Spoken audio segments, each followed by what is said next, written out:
Hello, everybody. Welcome to Telli Talks, where we talk about life, growth, relationships, and all things in between. We are here at the Classic Cat, and this episode is sponsored by 8 Labs. I have a very special person here today. He is the doctor of all doctors, my favorite plastic surgeon, the only person I let touch my face, Dr. Ben Talei. Well, thank you. Nothing to do on this face. Oh, thankfully. Listen, I have all the things going on, and he makes sure I look good all the time. So we're going to cheers to your car collection. Yeah. That's what we're cheersing to. There's good news there. So good. That's all that matters. People always ask me, like, what's your favorite thing in the world? What do you wish you could do forever? A million questions, and the answer always ends up cars. Yes. Okay. So for the people that don't know your journey, can you tell us how you got to where you are today? So I've got a lot of obsessions in life. The story is this. I was born in San Jose. San Jose was not the nicest place back in 1981. We lived next to a barn. So that's where I lived. And the barn, like real barn. So we lived in the middle of a city, but next to a barn. And went to this like little Jewish private school when we were kids until we were 7, but then we had no money. And so we had to go to public school, which is where I went the rest of my life, which is, I liked it better actually. And ended up in San Jose. I was like the little Asian kids, Persian kids, they all do the same thing, which is you take piano classes, trombone, taekwondo, gymnastics, Persian dance class, like every class you can imagine. My mom used to bribe us with like chicken nuggets. So she would show up. I'm a sucker for chicken nuggets. I still am. You could bribe me with chicken nuggets any day. And the whole time I thought it was sushi. You could bribe me with sushi too, but like chicken nuggets, like I turned into a kid. That is crazy. Yeah. I never knew that. Oh yeah. McDonald's and KFC used to have them too. And my mom would show up and be like, ready to go to piano? And I'm like, okay, but I'll go. And ended up, our family went bankrupt. At some point we had some financial issues and moved to LA. So I came to LA, and in my childhood it was always like fun. We never felt it or anything like that. It wasn't a big deal. We were always comfortable. We moved to this tiny little apartment, and there were 5 of us and my grandma, and we all lived in the same little place. And at that point, like I was playing a lot of piano. So I started playing when I was a kid, and then I started composing when I was like 10. So I composed songs from when I was like 10 until I was 20. It was like my passion.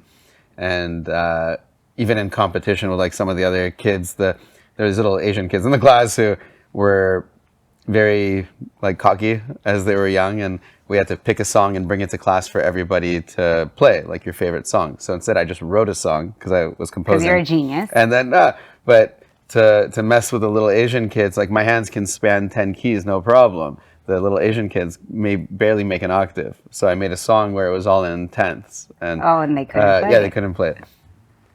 Either way, moved to LA, and it was a crazy transition first because we just came from San Jose, and you know, you're in a big city and there's like Persian kids. Like for me, I was the only Jewish kid.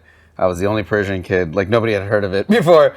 So I'd always wanted to be like it's either you want to be like the white little Christian kid or the cool black kid. Like there's no Persian kid. Mm-hmm. So it was cool coming to LA, and then you see everything. Yeah. And it was a bit of a shock.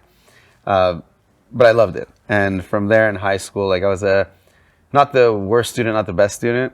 I was always the highest in the class for everything. But I wouldn't show up to class. So I was like teacher's worst nightmare. They'd send me to detention all the time.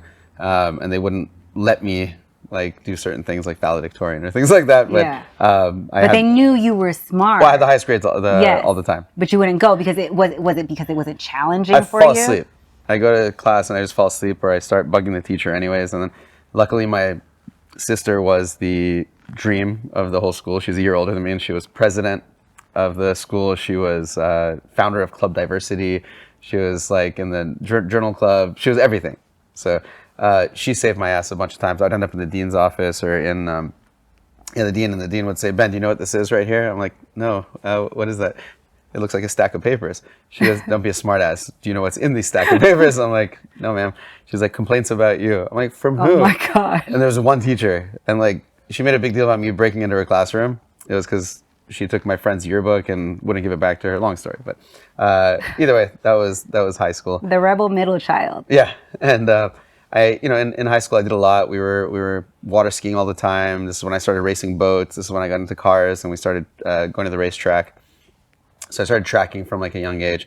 I worked at like pet shelters. I was doing a bunch of different things. And then for college, I ended up going to UCLA. And UCLA was amazing. Just had to move down the street. Wasn't a big deal. UCLA is like a commuter campus, so we were really just partying the whole time, not really going to school and doing anything. And after the first quarter, I realized I could just take a bunch of classes at once. Because I tried to be a good kid the first quarter. I'm like, let me go to class, see how it goes. And I'll just fall asleep, and it was counterproductive. So instead of taking 4 classes like everybody else, I'll take like 9 classes at once and just show up, take the exam. And I realized, okay, that works for me. So I graduated kind of quick. So it was maybe like 2 years or something. And I had extra time now because I didn't want to go to med school without my friends. And not for me, I was more social.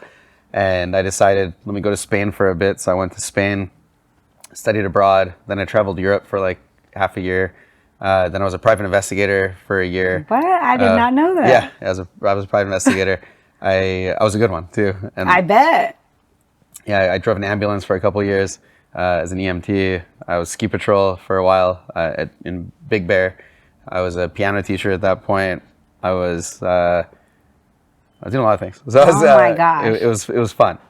And finally go to med school, go to San Diego, and I thought it was like the end of my life. And How long did you take a break from after graduating college to going to med school?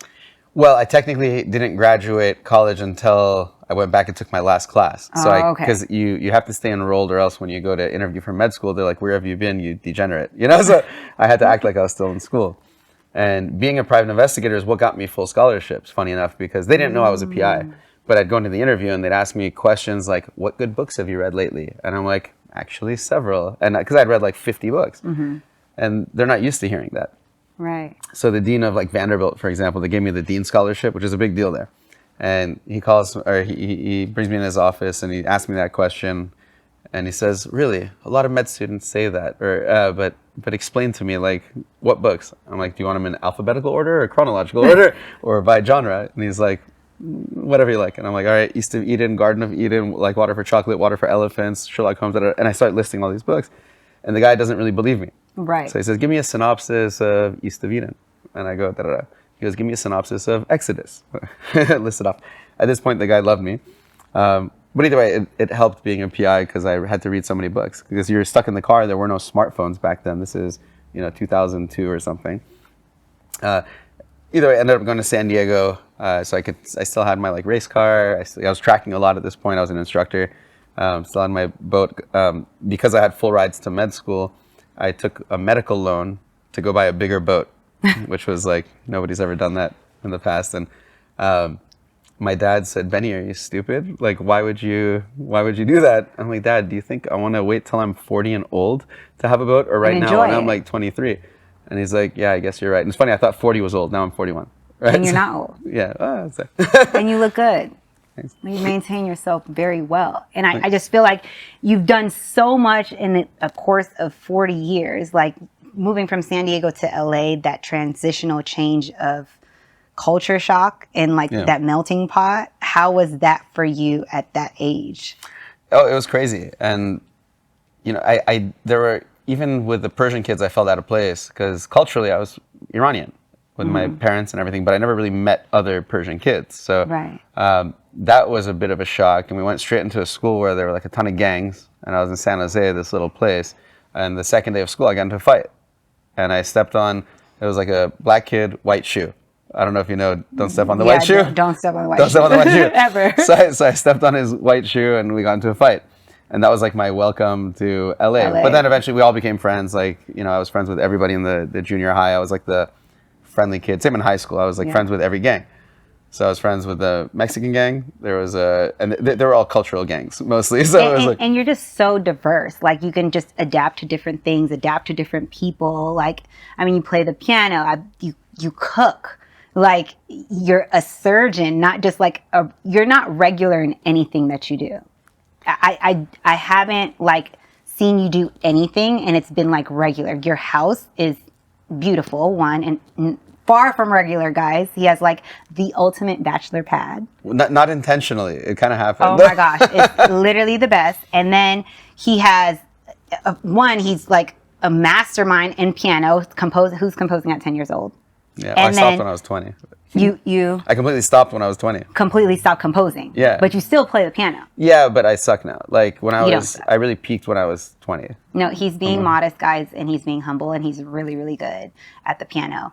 And then on top of that, you are like a phenomenal chef. Like he cooks like chef grade chef. He has a whole page on his cooking. And it's like, there's nothing that I've seen you do that hasn't like exceeded beyond the top. How do you do everything and like not suck? Like you just don't suck at anything. Like you're good at surgery, you're good at piano, you're good at cooking. Like what are you not good at? The other things that I don't do. So I like creative and technical things. So growing up, I used to make lampshades with my mom. We used to do like carpentry a ton too. So like I wired the whole house for cable illegally when I was 8 years old. 8 years old. So I wired the entire house physically and then how did you know how to do that? I watched the cable guy come once and I saw him like what he did. And then I went and got some parts from Home Depot or at that time Osh, Orchard Supply Hardware. And then I went and just wired the entire house. So every room had cable. Because back then you had to pay for every box in every room. So I just wired it all from the same thing and got rid of the clamp that was on the thing. And I put it under the carpet, under the And what did your parents say? Oh, they loved it. Thank you, Ben. It was great, yeah. Yeah, because my dad, he was a child prodigy, but he was completely inept with anything handiwork, anything. So I was the one building the shelves, putting up the towel racks, like installing stuff in the walls, things like that. He was terrible at doing any of that stuff. So I became handy very early on, and my mom used to do the lampshade stuff, and I got into doing that, and then eventually I started doing upholstery. So I would do like I reupholster stuff, so I reupholstered like my whole boat, recarpeted my whole boat. And he does everything. It was fun for me. So I used to sew a lot, and then sewing worked out. I keep sewing now. Sewing worked out great. Yeah. Great, and you're a facial surgeon, which everyone knows. What made you choose to focus on lips and lip lifts? That was just one of the things. There's only so many things you could do in this one foot. Right. So lip, coincidentally, I had gotten really, really good at doing facelifts. And facelifts I'd learned back in 2013 from my mentor who was in New York, Andrew Giacono at the time. And he had really excelled in something called the deep plane. And when I came back, I started applying the same concepts from the facelift to the lip lift. And I figured out a new way to do it called the deep plane. When I did that, it became very popular worldwide. And I didn't know that because it's been around for 50 years now. Oh, wow. Lip lifts, but people weren't doing it properly. And when I did it on young people and my friends who were like young, very good looking models. Right. And I was posting those photos and it became very like rampantly popular at that point. And I didn't know, but people in Poland were like quoting me even though I hadn't published anything. So the lip just kind of excelled and evolved from there. And I did so many that it evolved because you could see where you go wrong, where you could do better. And then at some point, I'm a teacher. So I'm a professor in Mexico and here. And I would teach people and they go do the surgery and they come back with like a shitty result. And I'd say, it's not them, it's me. I'm obviously not teaching it properly. So I looked back and I'm like, you know what? These people, they're doctors. They're not artistic. They're not, they can't visualize things. They're more just mechanical, mathematical. You just tell them what to do, they'll reproduce it. So I thought, can I make something reproducible? And I started writing this article and I started measuring out all the lips that I was doing. I can measure with my eye to 0.5 millimeter. So I was measuring it without really knowing the numbers and I'd keep people balanced. Then when I went and measured it, I realized, oh shit, this whole time I've been creating this slope. So I drew it all out. I started sketching it. A year goes by, 2 years go by. I don't touch my article that I wrote. I sit down one day and I'm like reading it, looking at my drawings. And this article never went out. It was just something that you wrote that you didn't touch. Never published. I was too busy. Right. And I looked at the article and I'm looking at what I wrote. And I'm like, oh shit, Cupid. Because I wrote out the lines as CPID. Oh, wow. And I started applying it more and more. And then I realized I had this whole equation. So I made a mathematical algorithm for the lip, which is impossible because the face shouldn't be mathematical. But it turns out you can do it. And so I published that article called Cupid Lift. And now I'm going to open like a lip-specific center right here in West Hollywood, right down the block.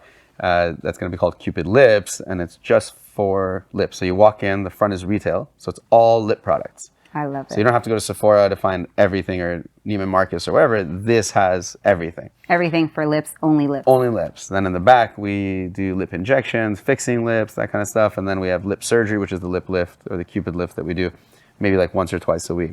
And this is like my new epic little baby. You know, like I like being creative. I like making things, and I'm doing it with Antonio. Oh my God, it's amazing. And Antonio is insanely creative, so the place is going to look so cool. It's going to look so good. Yeah, and then I want to spread it. I want to do different ones in different cities, because there's no quality control, especially when you teach somebody. This way I can have them under my wing, teach them how to do it. The injectors, the surgeons, everybody, and then reproduce it, quality control. You know, like McDonald's consistency, where, you know, you walk into this Cupid lips and that's what you're going to get. And I just feel like there's so many lips out right now on people that look like sausages on people's faces. Like that duck, non-natural looking lip that all over just the place. is, it's insane. Especially like in LA. Yeah, especially in LA, Miami, you know, and it's just like, why wouldn't you want, I mean, I guess it's a thing to not look natural or normal. Not a good thing, but it's a thing. Yeah, it's a thing. And I feel like you focus more on looking natural. Like, you know, and that's, I feel like people get surgery for all different types of reasons, right? And if you get surgery to not look like yourself or enhance yourself, or why do you think people come to you specifically for any type of facial surgery or lips or whatever? You know, it's the same question as like, why do actresses who have access to everybody in the world go to the bad surgeons and get messed up? People just they don't know any better. They're not exposed to it. It's not their world. You know, we're in beauty. We kind of live in that world. We know that world. Most other people are not, and they just know fashion maybe or something else. So they don't know who's better or how to judge that or gauge that. They don't know how to read a before and after photo because they've never seen them before. So and by yours, you have to literally look at the person's face to see, like, okay, what did they get? Because it looks so natural. Yeah, but we see that. Other people, they have no idea what they're looking at. So they just say, okay, who's the best? And they talk to their friends, and their friends say, I swear by this person. You have to go to this person. That's how it goes. And not everybody shares my aesthetic. You know, my aesthetic is that I like people. And because I like people, I don't want to change people. I don't think I'm God. I don't think I'm like super amazingly creative to change somebody or alter somebody. But like, I just want to like put things back a little, refresh it a little, rebalance it a little. I like to work with what I have. I don't want to make a whole new person. That's not fun for me. I like to just refresh somebody. Now, other surgeons, they don't always think like that. And some patients like that. They want the guy who is like, I can do this with your face and that with your face. And then they just fuck up their face. So some people like that. They want to have this and that and all this crazy shit. Whereas I just want somebody to look pleasant, soft, nice, and not altered. Because if I see something that looks operated, that's a failure. That's like, the plastic look is disgusting. Yeah. And it's almost like giving Frankenstein. Like, it's like, why would you want to look like you've been sewed up and put back together? Yeah, not great. And I get asked, so if I go out with a girl or something, the girl, it's very common that they ask, like, do you stare at people and pick them apart and see what you can do to them? And the answer is always no, like, not if I like their face. You know, and most people who are like nice, sweet, friendly people, I like their faces. Right. They don't bother me. It's the angry people, I don't like their faces. Bitter people, I don't like their faces. Yes. And then people who look fake, it bothers me a lot. So those people I want to fix. Those people I just want to, please let me like turn you back to normal. Because I like looking at somebody and not having any harsh response. I like to look at somebody and feel calm. Absolutely. You know, and that's what I do really, is I want to feel calm when I look at somebody and happy when I look at somebody. If somebody looks tired all the time, you feel tired. I don't want to feel tired. Yeah. I want to look at somebody that I worked on.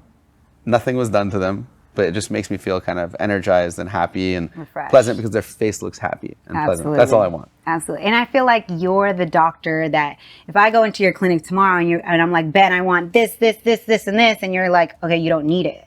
And you're only going to give me what I need as opposed to what it is that I want, because it might not look good in the end and I might not like it. You know, you're not one to like, I guess, how do I say it?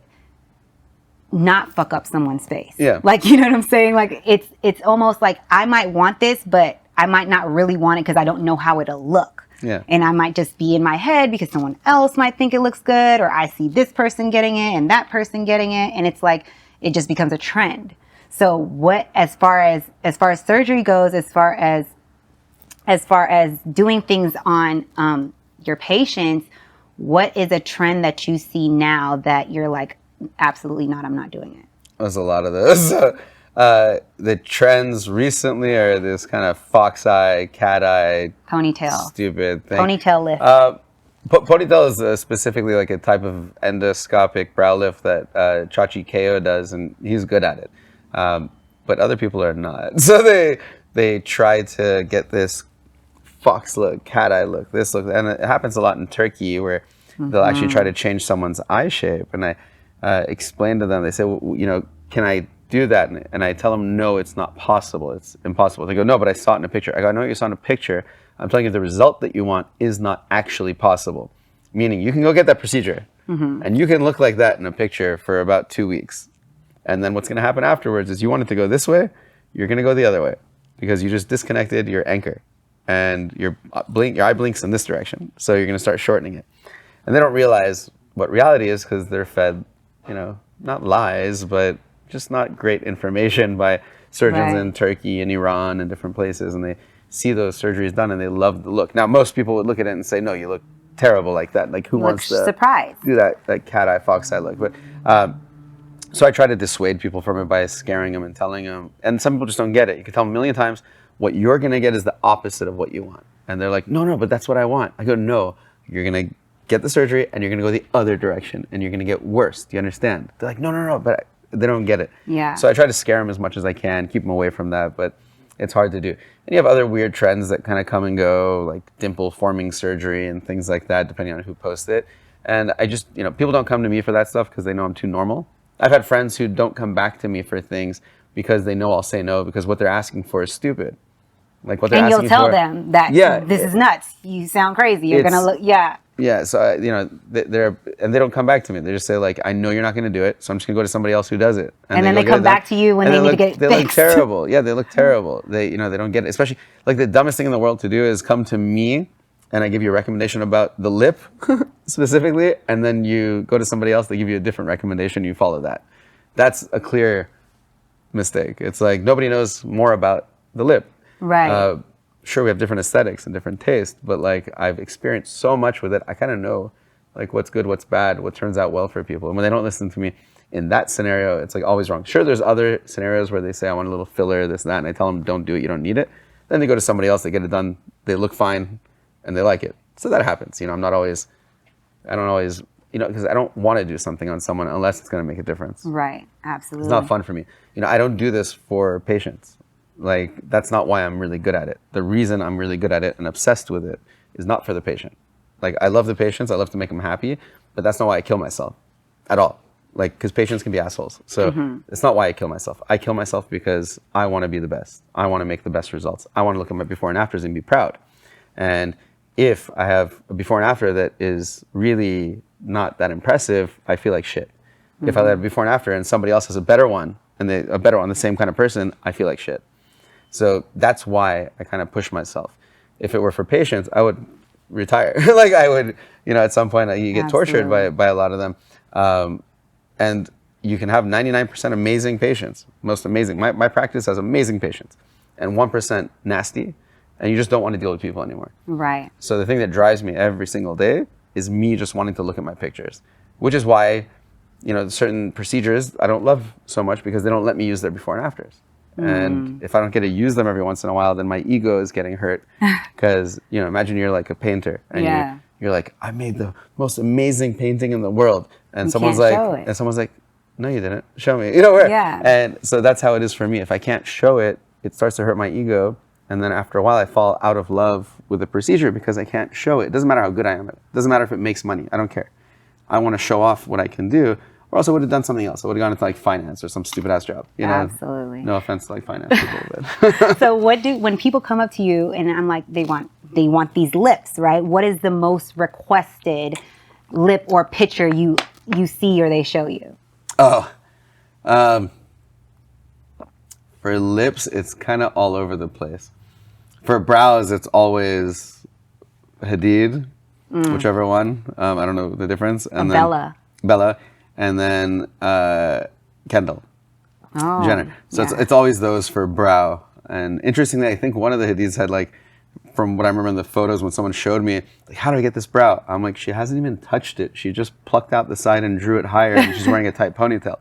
Like, what do you mean? I go, that's what it is. Look at the brow. The skin is still in the same place. The hair is higher.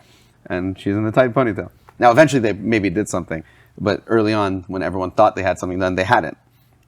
So you get tons of that. With lips, it's kind of all over the place. Like, you'll get tons of photos of different people, and realistically, it doesn't match anyone's own anatomy when they bring you in something. Right. Maybe like once a patient Like, it's like, came okay, in. if you go in there and like, I want Angelina Jolie lips, and it's impossible Yeah, to and do. the person who is asking you looks like Danny DeVito. So usually it's something like that, and I say, she's like, they say, can I show you some pictures to show you what I want? I go, Right. that would be fantastic, so I can tell you what you can't get. And, Right. and they don't get it, and they say, why do you say that? I'm like, well, because you're going to show me pictures of people who don't have your anatomy, and I can't alter your anatomy. I can only really refine it little bits, and you're going to show me Absolutely. pictures, but please show it to me so I can explain to you why. So they show you the pictures, and I'm like, no, see, I can't do that. You can't be Kim. Like, it's not going to happen. I'm like, you see this? I can't do that. You don't have the structure for that. And then it'll change them completely, and then they don't even look like themselves, and Yeah, that's you can- not the type of doctor that you Yeah, and that's even if you could particularly achieve are. it. Yeah. Yeah. So if they get that, and they're like, okay, I get it. I'm like, you're my patient. I got you. And okay, I know you love surgery, but there's something that you love more, which is cars. I thought you were going to say sex. I'm like, do we have to talk about this? No, but cars. Yes. I mean, for the people that know you, obviously know that you're obsessed with cars. Yes, from And you childhood. have this amazing car collection. Working on it. Your favorite car from your car collection. Let's talk about it. There's definitively no favorite No? currently because Until I today. love them until today. Yes. So and I can't even say favorite because I love them so much. It is like kids. Like, I just love them so much, and when I drive them, I'm like giddy and I'm smiling, and I even call my mom to be like, you said it was a stupid investment. I'm like, look at me now. And so I'm like so happy driving them, and they each have different personalities, like completely different. So when And your cars all have names. yeah, they all have my name. So like one of them it's Italian, so it's Benissimo. The other one's Muy Beno. There's Tudo Ben, so Portuguese for all good. There's Ben Foda, which means well fucked. You can only do that in Montana license plates. You can't do it in California. Because Why? California, they research and they're like, no, you can't Oh. do it. I have Benzona, which is Hebrew for son of a whore, like son of a bitch. And then the new car is going to be probably Bend Over. And then I am dead. and then- How are you going to put that on your license it's plate? gonna be good. But that's the one Bend Over because that's the spank you car, and that's the deal. one that is the pinnacle, which is when you're saying really my favorite. I don't know if it's my favorite of all because I love them, but it's my dream of all dreams. So it is the craziest. There's only one car in the world I'd rather have, and that's so out of my price point that I could never. I don't know if I'll ever be able to get it. And that's a Maserati MC12. Good luck. But this one is like the craziest thing ever, and I just made the agreement today, right outside. Yes, as and I was I'm so walking happy in. for you because he's like literally so excited Yes. about this car and the color of the car and the make of the car, the model of the car, and there's, what did we say, 44 in the 44 world? in that color, and in the country, 70 in the world. Insane. And so people who get cars, they understand the obsession. It's one of the highest levels of art, in my opinion. I mean, that's great art, right? Oh, well, thank you. Gorgeous face. Thank you. Thanks to you. But I don't go nuts over paintings. Like, I love them. They're great. But it isn't like, I'm like, oh my God, I'm going to pay all the Right. money in the world and work my ass off forever to buy this thing. They're equally materialistic. So people, for some reason, who aren't into cars, they think cars are more showy. And it's because they don't understand it. the value of it. They don't understand They don't understand the that value. either. And how is that materialistic relative to a painting? It makes no sense at all. It's It not. is the greatest art, and you can drive it and stare at it, and it is sexy. So these cars, the sports cars, they have a sexual kind of aspect to them, whereas paintings can too. They can be provocative, but they're all sexy. When you stare at them, like I stare at them, I look at the curves, and I'm like, oh my God, I love you. So what's more sexier, the car or the girl? I don't know. It's hard to say. They each have Their own equal features. sexiness, but the cars, they're specifically like the ones that I'm getting are the ones that I've been obsessed with my whole life. And I didn't have money my whole life. So it's, it's even the first one I got, I thought like, no way in the world would I ever be able to get this car. And it's like shocking to me. And I didn't have money, even though I started a successful practice and built and built and built, I invested everything back into my practice always. And then for 2 years, then I like dated someone who stole all my money, so then I didn't have anything. And then as soon as I start to make anything, again, COVID happens and I'm paying for all my employees, so they don't have to worry. Right. So it's only this last year or two that like things turned around for me, and I wanted to be responsible, and I'm not a money person. I don't care about money, so I'm the worst person to have any because I never had it in my life. I don't care. It makes no difference for me. And I said, you know what, fuck it. Like I've wanted these so long. It makes me so happy, and I didn't really realize how happy it makes me until I really got one, two, and I drive them around, and I'm like, oh my god, because I drive them every day. I don't have a daily driver. Yeah. Whereas some people are, they make them garage queens. I drive them every day to work. So when you come to my office, it's a different car every time. Different car. So I drive them 1 week at a time, and they're parked with little cones around them so nobody hits them. Because I want to drive them every day. But first day I drove my Ford to work, some asshole came and parked right next to me at 7 p.m. Nobody around. Opens his door into my door and chips my paint when there's nobody in the whole parking lot. And he could have parked anywhere. Why did he decide to park by your car? People don't care. And so it broke my heart a little. And I said, for a couple of weeks, I didn't drive him to work. But it hurt me. Didn't leave their information? No, he was parked there. He stayed there. Wow. And he came out and admired the car. Wow. Yeah. So either way, it's like the greatest thing for me. And I drive him every day. And that's and now I have every car I've ever wanted, badly. So I'm good.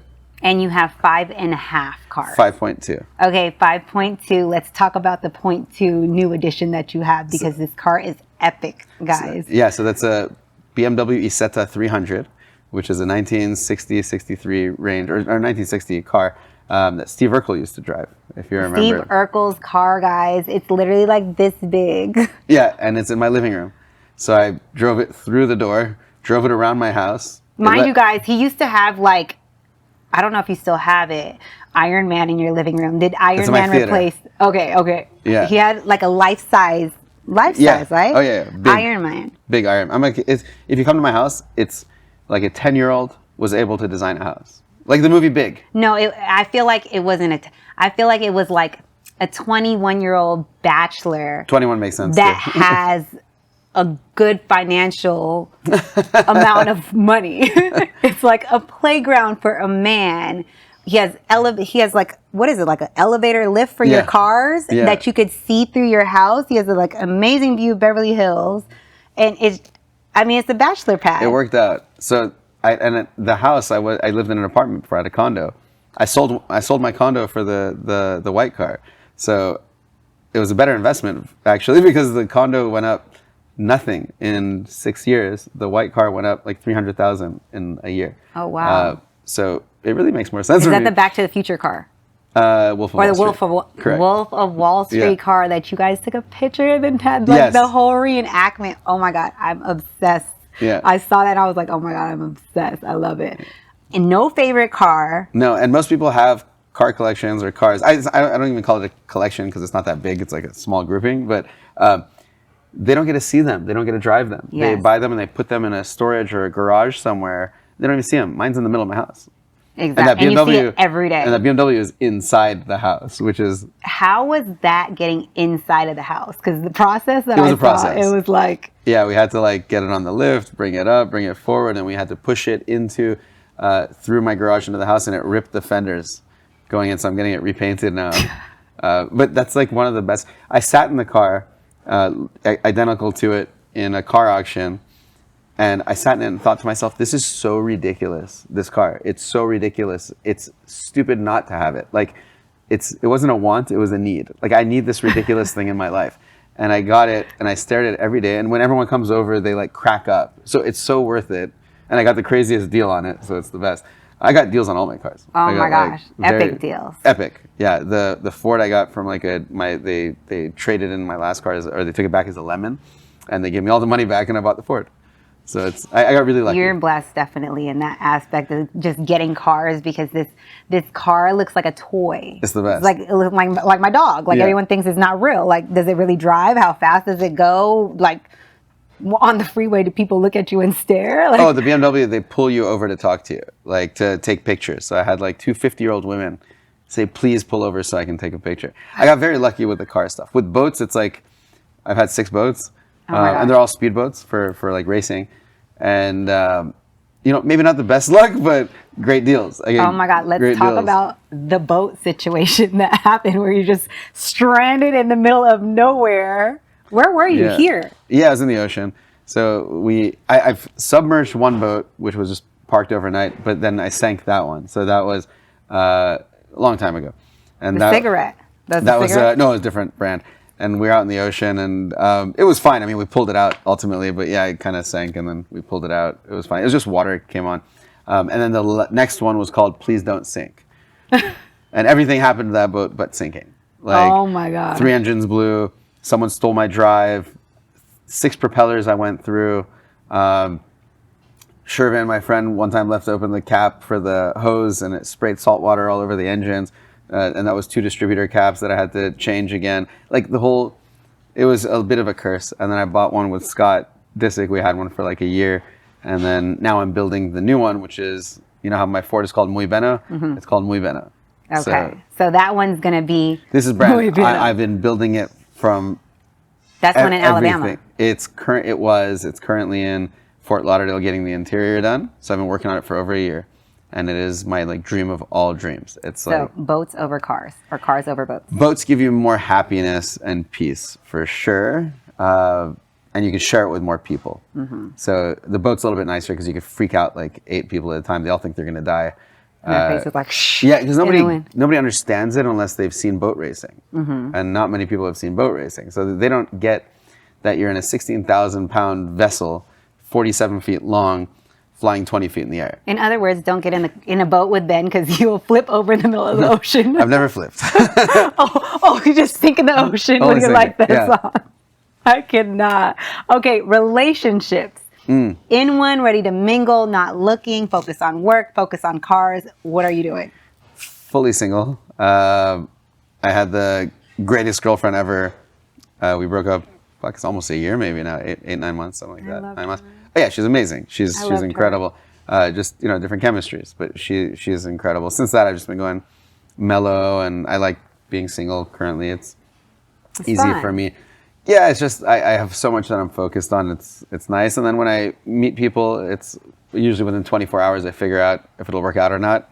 But that's a good thing because you're not wasting your time or their time. Yeah, and I warn them. I'm like, listen, 24 hours, we may never, we'll become friends. Yeah. I mean, I feel like you're friends with everyone, but I feel like you're the type of person that's so real and so blunt. It's like the likable asshole. Like, yeah, he's an asshole, but you gotta love Ben. Yeah. You know what I'm saying? But like a good asshole, not the bad asshole. Yeah. None of them are mad at me for breaking up or anything like that because I'm straightforward about it. Yeah. And I don't lie. Yeah. And you're a genuinely good person.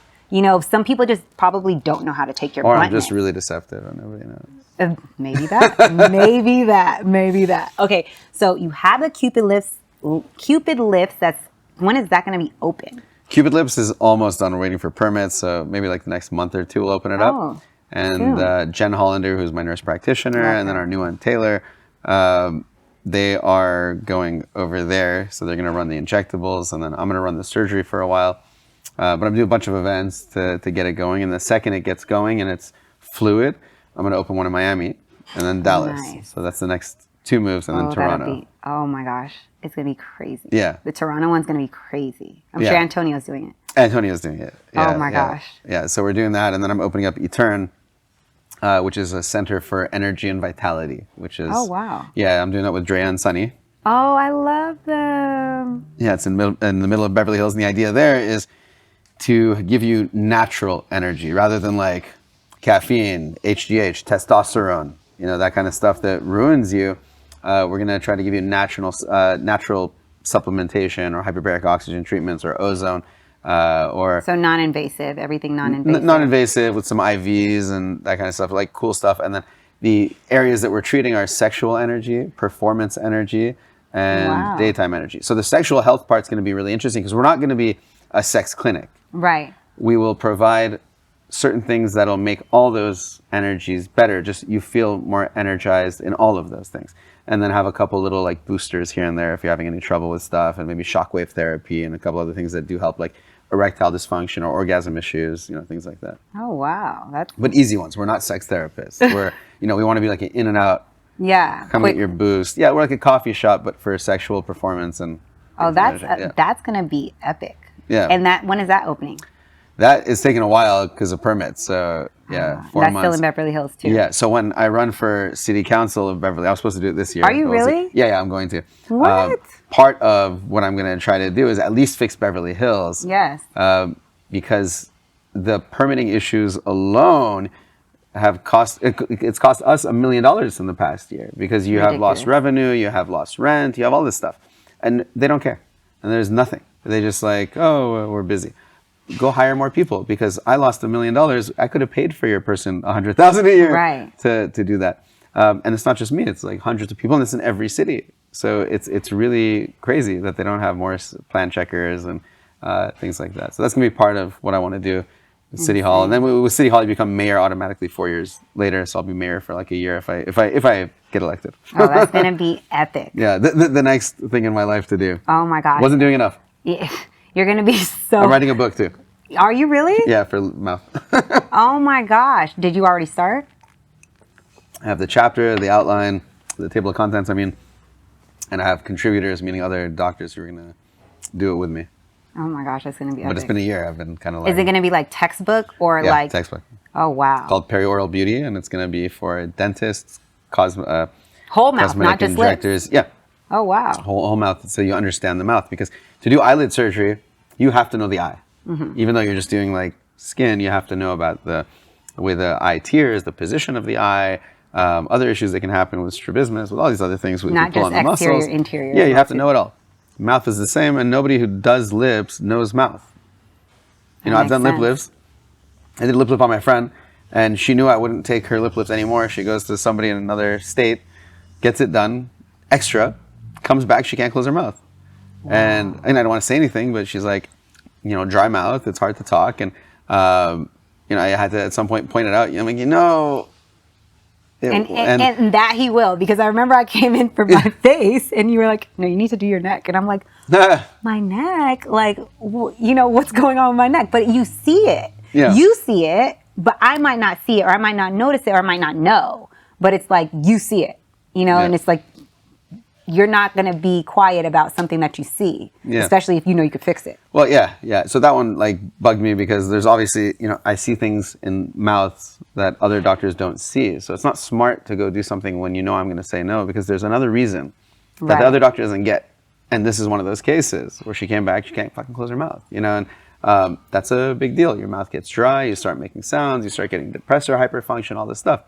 So thankfully, a dental friend of mine fixed it and brought the teeth back and up and in, and now she closed her mouth just fine.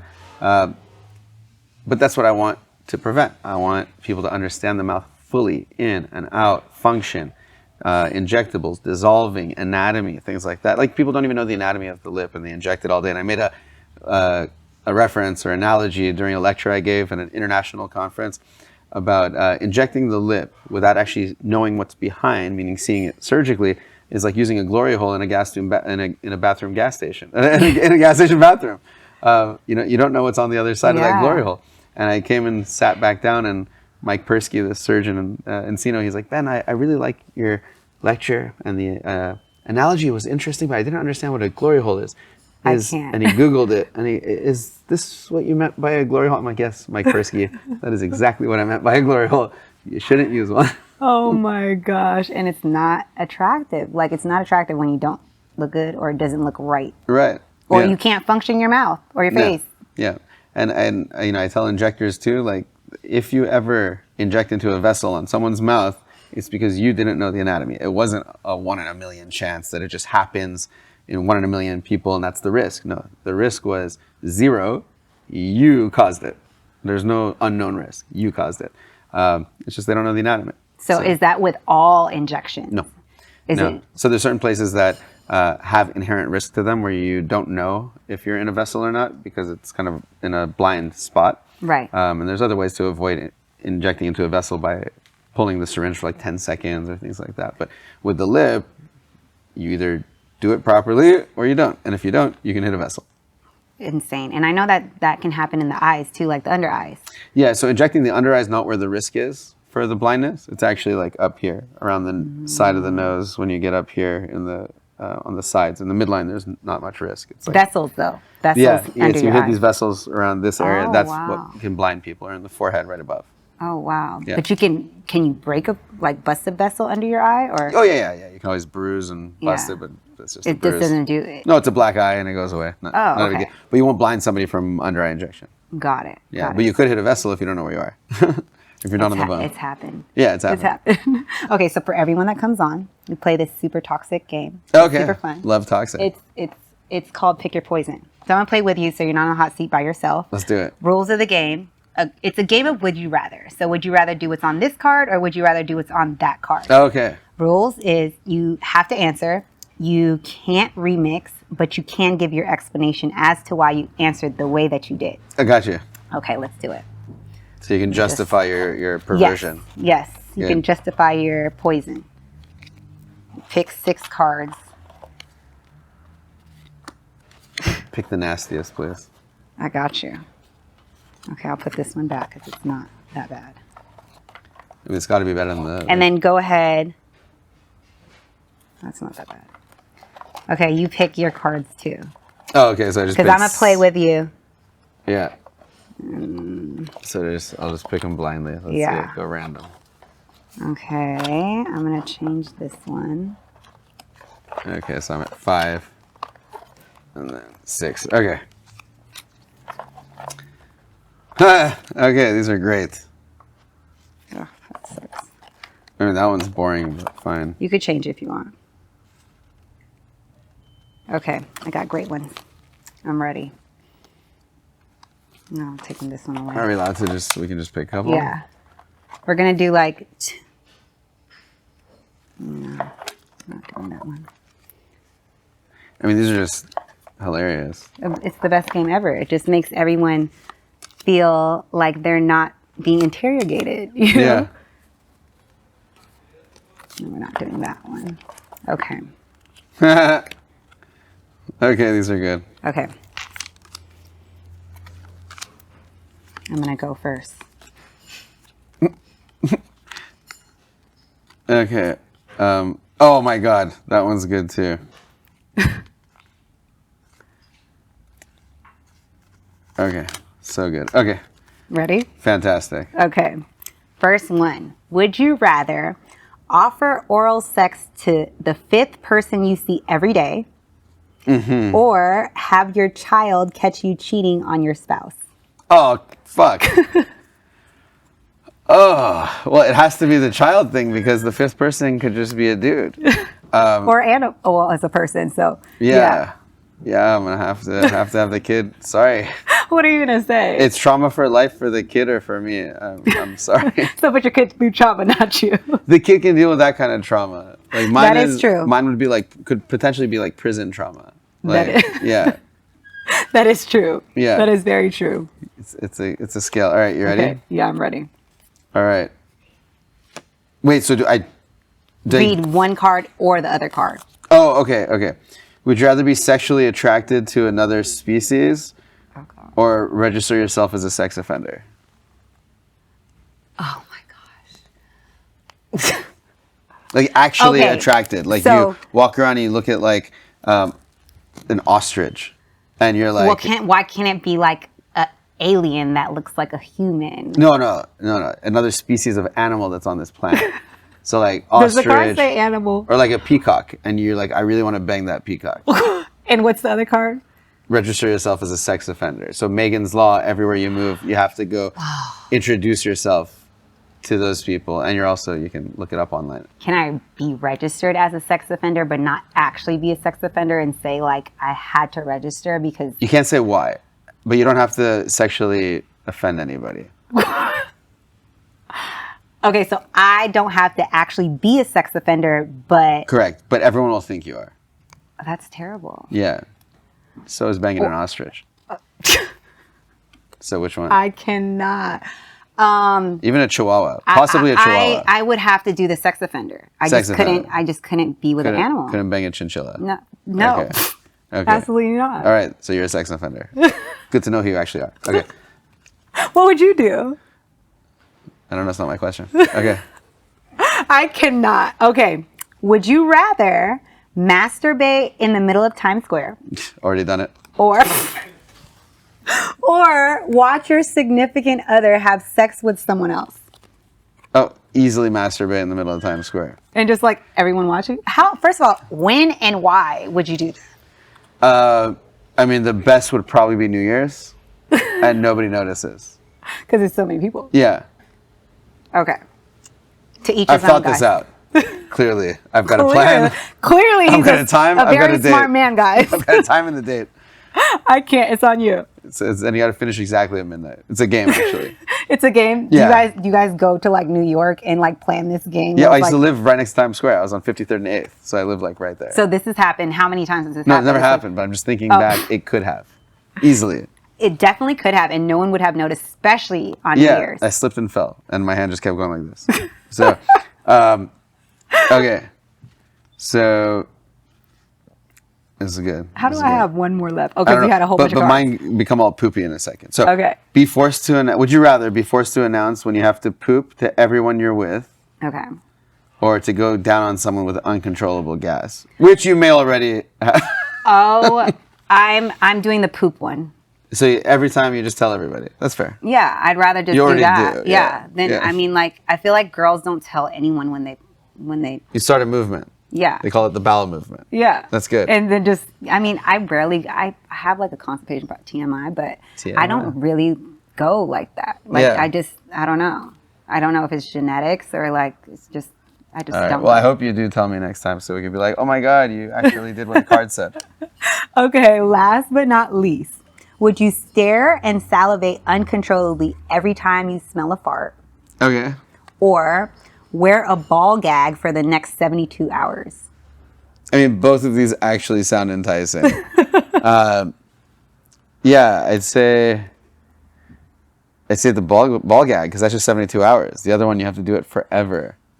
True. Yeah. Every time. But people don't fart that much. But maybe once they find out that you're gonna like salivate and do all that, they'll start farting more around you, and you've invited more farts into your life. So the ball gag for 72 hours is more limited liability. And then you're gonna be like drool and just like Yeah, and it's not a pretty sight. uncontrollable for 72 hours. Yeah, 72 hours. But that's what you're doing.